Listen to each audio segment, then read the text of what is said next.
Sahabat Semanggi University, kembali lagi dalam acara Bedah Buku.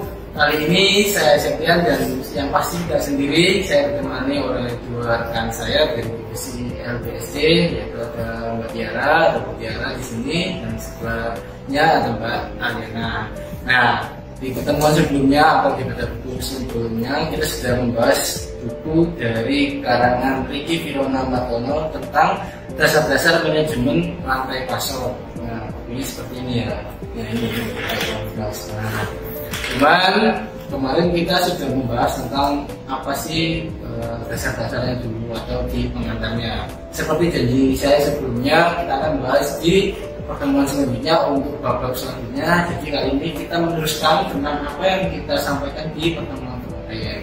Oke, sebelumnya seperti biasa basa-basi dulu ya.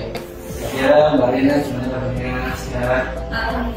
Alhamdulillah baik-baik. Nah, ya biasa lah di podcast kan biasanya tanya-tanya basa-basi sebelum banyak itu. Oke, langsung aja kita tanya. Mbak atau Mika? Mungkin ya. Oke, mungkin kita sedikit flashback terkait materi sebelumnya. Dengan materi yaitu dasar-dasar manajemen rantai pasok. Oke, saya jelaskan singkat karena yang menulis dari pertemuan kita sebelumnya yaitu tentang ini ya, sebelumnya yaitu tentang ini ya, manajemen rantai pasok. Tentang kata pengantar saja yang masih bahas, tapi cukup panjang pengantarnya aja, yaitu tentang manajemen rantai pasok atau supply chain management pada levelnya ilmu jurnalistik sebagai sistem terintegrasi ya, jadi sebagai ilmu yang terintegrasi mengkoordinasi keseluruhan proses dalam organisasi atau perusahaan mempersiapkan menyampaikan produk atau barang pada konsumen. Jadi itu dan diikuti dari perencanaan sumber input atau bahan minta dari pemasok, terus menjadi bahan jadi, lalu didistribusikan, lalu dikirim sampai ke tangan ke customer. Jadi itu flashback jika terkait dengan kita. Sekarang pembahasan kita adalah karena kita bergerak di bidang retail, maka ini juga sudah dijelaskan bahwasanya SDM tentang retail itu seperti apa. Nah, ini nanti tinggal ditanggapi ya tentang bagaimana pengalamannya rekan-rekan terhadap apa yang disebutkan begini. Bisa jadi sama atau sedikit berbeda. Karena kita tentang sharing, jadi ya lebih sharing aja ya. Oke, perusahaan retail. Nah, kebetulan konsep bergerak di bidang retail ya. Makanya kita yang akan bahas adalah di bidang retailnya. Perusahaan retail harus lebih responsif terhadap keinginan konsumen atau customer karena posisi mereka yang dekat dengan konsumen. Ya, ini dari para pertamanya sudah relate bahwasanya konsep itu sangat dekat terhadap customernya, yang dimana kita juga di 6 cabang, ada di Makassar, Jakarta, Semarang, Surabaya ada 2, lalu di paling 7 sebelah timur Makassar. Ada yang tidak ada saya. Iya dah. Ya maaf ya. Ada 6 yang punya, insya Allah akan bertambah lagi. Jadi sangat dekat. Nah di sini tuh jika persediaan contoh ini pasta gigi, karena di sini langsung gigi, atau kalau kita jual printer. Nah habis maka konsumen akan membeli perusahaan dari retail lainnya. Nah ini sangat sangat hampir sama dengan apa yang dijual oleh kosong. Anggap aja kalau pasta gigi itu adalah sebuah kertas pasirnya atau sablesnya. Kalau sikat giginya itu printernya, maka pasta giginya adalah kertasnya.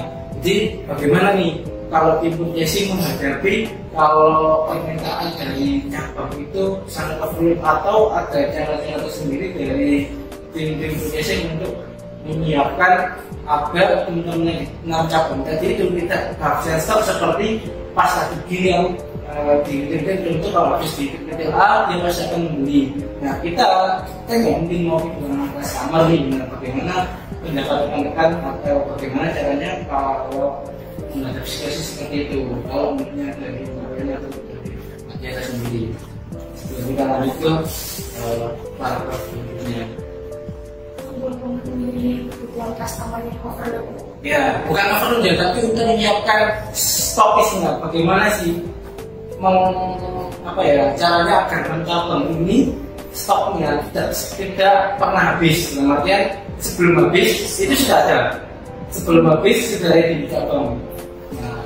Biasanya sih kalau selama ini cabang, apalagi kalau cabang itu melakukan fokus ya. Yang cabang itu nanti kita mempunyai apa namanya? Oh, itu yang paling jawab. Nanti kalau itu yang bisa melihat untuk penjualan beberapa bulan terakhir itu sekian. Nah, nanti itu diajukan ke bagian purchasing untuk dijadikan forecast. Nah, dari permintaan cabang itu nanti kita kumpulkan berapa unit yang terkumpul, itu baru nanti digunakan secara bersama. Oke, kalau forecasting Mbak, kita melakukan forecasting yang dimana data forecasting itu didapat dari penanggung jawab cabang masing-masing. Kemudian yang senior forecasting. Kalau dari saya sama dari Mbak Lina, bisa tim ya. Nah, tapi untuk kalau survei itu ya kita hanya survei tertentu saja sih Pak yang digabungin dari kerja. Tapi yang beberapa kita kalau sudah habis ya sudah langsung dan ada yang tesnya seperti itu sih kita dulu PO atau kemudian untuk yang seperti itu seperti yang dibilang tadi kan namanya pastinya dan kalau untuk hasilnya kan nggak mungkin nih yang beli gitu masih dicari yang sampai sekarang ini. Jadi untuk satu pun dari tim cabang, dari KPI-nya kita ya kita juga ada. Nah, dimana nanti ketika emang barang itu sudah beredar sedikit, itu kita bisa kasih saran ke penanggung jawab cabangnya itu. Misalnya nih kita kasih spare 1000 untuk paper 1 tray gitu ya. Kalau misalnya sudah tinggal 1200 kita baru masih ke cabang. Kalau kita semuanya nih. Oke, jadi sebenarnya yang dibahas di buku ini pun juga hampir sama dengan apa yang disampaikan dengan ketua saya di sini. Jadi yang dimana adalah kasus yang bagaimana forecasting. Nah, forecasting sendiri itu kan caranya kan kurang lebih ada dua, kuantitatif atau kualitatif.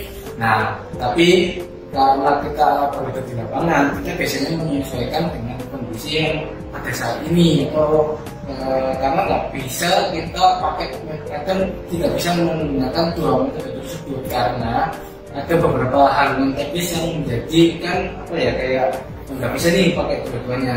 Contoh tadi Mbak Lina bilang atau Mbak Lina bilang bahwasanya kita oleh dulu lalu kita informasikan stokmu tinggal segini, stokmu tinggal segini, mau nggak coba. Nah sebenarnya dari tim purchasing atau LPSC ini sudah menginformasikan kepada cabang bahwasanya jangan sampai barang itu kehabisan dan jangan sampai kamu lost opportunity. Jadi jangan sampai customer itu pergi ke toko lain gara-gara cuman barang yang sering kosong. Nah inilah peran komunikasi yang sangat penting di sini antara tim LPSC frontline sama di back office gitu. Nah kalau dari Mbak Tiara Mbak Lina itu bilang forecasting. Nah mungkin contoh sederhananya adalah seperti ini, kita membahas sedikit tentang forecasting ya. Ini bukan dari begini tapi ini yang pengalaman kita. Nanti di buku ini juga sudah dijelaskan forecasting. Ini bukunya masih banyak beneran. Mungkin buat teman-teman yang kayaknya kurang ya. Iya karena jujur ya saya nggak pernah baca buku yang sekiranya itu banyak prakteknya. Yang dijelaskan di sini itu lebih ke praktek sebenarnya. Teorinya cuma sebagai dasarnya aja kayak gitu. Nah buat teman-teman yang bagian purchasing bisa beneran beli buku ini. Menurutku ini adalah buku purchasing yang selama aku baca tentang purchasing, logistik dan sebagainya. Mungkin ini yang lebih relate. Bukan lebih lengkap, mungkin lebih lengkap itu banyak tapi yang lebih ini dengan benar dengan kegiatan kita sehari-hari begitu. Jadi kalau di bagian ya Mbak Lina atau mungkin saya sendiri dulu itu misalkan kita sebulan itu habis kertas 1000 roll. Nah nanti Mbak Tiara tuh nginfoin dari bulan, Mas stoknya kapan? Ini tinggal 100 atau 200. Oh ya udah, karena mengingat di 3 bulan itu kenaikan harga, bukan harga, kuantitas dari papernya itu meningkat, maka tinggal kita data aja berapa naiknya. Misalkan naiknya per bulan itu ada 10%, berarti kita menggunakan divisible-nya. Kita PO seperti sesi pertama sebelumnya, tapi ditambahkan add-on plus 10%, karena mengingat di tiap bulannya itu ada peningkatan 10% di kualitas papernya. Nah ini juga buat for information, itu juga mengurangi apa ya, customer untuk pergi ke toko lain gitu. Jadi bahasanya tim purchasing itu juga sangat berperan terhadap apa yang ada di cabang. Mungkin nggak kelihatan ya perannya, misalkan tahunya cabang berhasil atau cabang yang target itu karena di depan. Ya memang sih, karena mereka tahunya di depan. Nah kalau kita ini kan ya kalau nggak kita umpan dari belakang ya dia juga bakal bisa. Ini contoh sebenarnya seperti itu rekan-rekan. Jadi bahasanya kalian yang bergerak di bidang purchasing itu sangat benar-benar sangat perannya ya sangat-sangat dibutuhkan sebenarnya. Jadi jangan pernah melakukan kan proses posisi ini sekarang, aku nggak lihat ini di belakang, itu enggak. Oke, kita lanjut ya. Oke, ini kita lanjut di paragraf selanjutnya. Sisa barang yang tidak terpakai, kemasan barang rusak intinya, itu bisa di recycle atau di retur. Nah, ini gimana kalau di Indonesia? Ini kan kalau pasta gigi atau makanan itu ada expirednya. Nah, kasih tips dong, misalkan kalau ada case barangnya rusak dalam kemasan, apa yang dilakukan oleh purchasing dan apa yang harus dilakukan? Nah, mungkin bisa dari Mbak Tiara dulu, mungkin yang paham. Oke, kalau kita ini barangnya kan banyak, kita punya gagal ada sapi saja deh. Kalau mungkin ada jadi kalau sapi nih yang agak lucu, agak unik gitu. Kalau sapi sih kita biasanya kalau misalnya misalkan kan kita nggak video kan dari sampahnya itu rusaknya di mana, atau seperti apa. Nah kemarin di Jawa Sereka itu ada kerusakan paper. Kayak kerusakan sih menurut saya juga itu salah belum gitu Pak. Salah belumnya, jadi ketika dipakai di printer itu nggak keluar karena kebalik dulu ya. Jadi ya tinggal konfirmasi aja kalau memang barangnya bermasalah. Dan maksudnya kan kita perlu juga mana ini yang bermasalah. Jadi setelah kita video, oh ya memang kebalik Mbak kayak gitu. Jadi ya dari vendornya juga pasti akan mengganti juga kalau memang itu kesalahan dari dia. Kalau untuk biasanya kartrit, jadi itu misalnya ada masa expirednya juga kan, sama dengan kayak masa gigi dan lain-lain. Jadi untuk kayak seperti itu kita kan juga nggak, pastinya jangan terlalu banyak nyetok, jangan sampai ke expired. Kalau expired kan juga gigi kita kan gitu. Jadi kalau memang misalnya mau nyetok sih, yang suka sih ya paling terakhir itu apa gitu ya, karena sendiri nggak usah. Jadi kita lahir dulu gigi mungkir, misalnya kayak gitu ya nggak bahasanya, daripada kita nanti gigi akhir gitu. Itu kalau barang yang space ya. Kalau Mbak Riani bisa tambah, karena nggak mengalami case tadi kertas ya itu. Jadi ini kan kertas paper itu biasanya gulungannya luar, tintanya keluar, kertas thermal loh. Nah itu kebetulan yang namanya using error itu pasti ada gulungnya itu ternyata di dalam. Nah itu kan otomatis juga nggak bisa dipakai. Asal ada bukti ya kita akan pasti kita akan ganti. Nah kalau dari Mbak Riani pernah nggak mengalami kasus yang serupa atau punya case yang lain? Tapi kan ngomongnya paper ya, kertas. Kalau di printer barcode tuh ada namanya ribbon. Nah ini pernah nggak mengalami kayak gitu, ribbon nggak keluar pindahnya atau kalau nggak bisa dipakai? Dari pertanyaan awal mengenai kemasan yang rusak, itu kan ada dua kemungkinan. Yang tadi yang dibilang wawancara, ketika barang itu lama ada di gudang atau kerusakan itu ketika barang dikirimkan ke kita dulu. Nah habis itu kalau misalnya barang itu misal kita perjalanan pengiriman itu kan dengan gampangnya itu langsung aja disampaikan ke vendor. Tapi kalau misalnya tidak kasus kayak misal apa kelamaan di negara itu nanti biasanya nah ya itu kebijakan lagi ya. Kalau dari cabangnya pernah apa itu misalnya label itu tidak digunakan. Oke, sedikit menambahkan ya. Namanya human error atau kerusakan itu pasti ada gitu. dari kita, dari konsumen atau dari pengiriman. Nah, sejauh perjalanan saya di sini itu biasanya kalau yang biasanya ke Bali dulu, misalnya dari 1000 produksi yang biasanya pasti ada 1 atau 2 role yang seperti itu.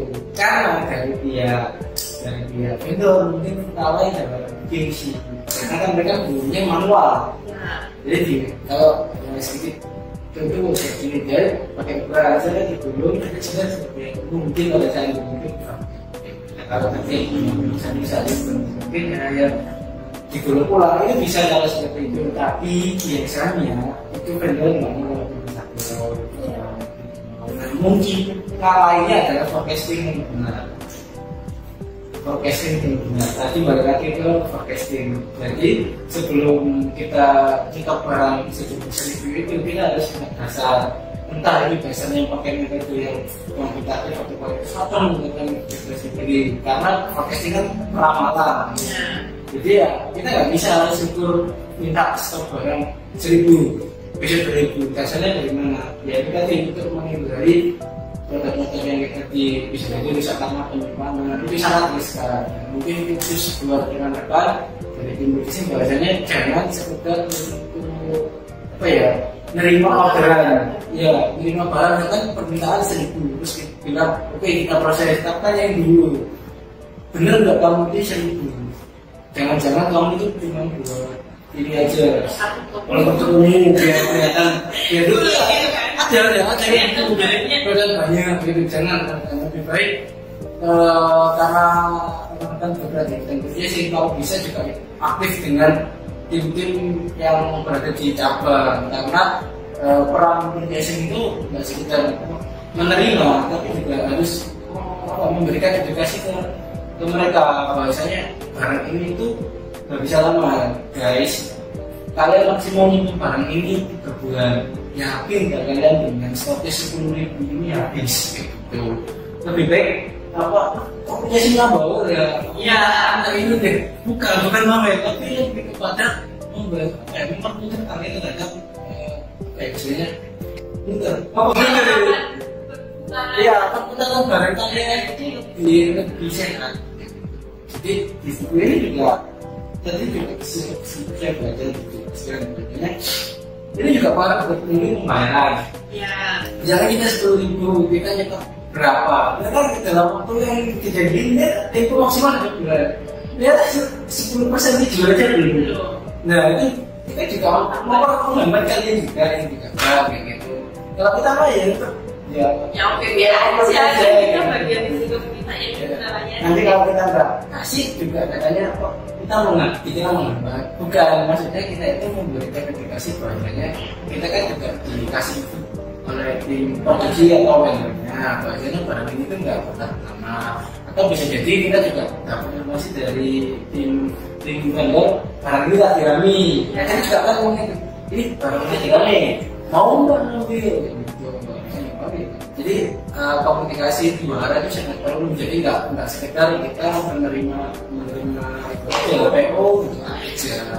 Nah, ini kita tambahkan sedikit ya. Kita lanjut ke paragraf selanjutnya. Ini masih di halaman 5 kan? Seri saya nggak perlu masih di halaman 5. Nah, di sini tuh dijelaskan juga bahwasanya nih di dalam satu sistem manufaktur Reebok atau tadi itu Reebok itu semacam kayak recycle tadi, itu bisa berarti barang bisa dikembalikan ke proses sebelumnya seperti perbaiki. Tadi Mbak kemarin sudah menjelaskan. Nah, kebijakan retur atau juga reservasi memberikan nilai tambah melalui pengambilan kembali barang konsumen dari tujuan itu. Jadi sebenarnya retur itu ya bisa, itu juga bisa menimbulkan nilai plus terhadap penilaian sama. Oh, ternyata di gini itu bisa ya, asal dengan catatan salah tadi dalamnya nggak bisa, memang udah jatuh sendiri atau dia beli komputer terus di tengah jalan dia jatuh juga pecah terus kita ganti, ternyata kan nggak bisa, gitu pasti ada salah satu semua. Ya, ini ada 5 cara memperbaiki atau gimana sih pendidikan yang saja repair dan lokasi pergudangan yang layak dapat dikontrol. Jadi ya itu berarti caranya ya untuk pelajar usia aset. Jadi gimana penanganan dari suatu sampai tadi biar nggak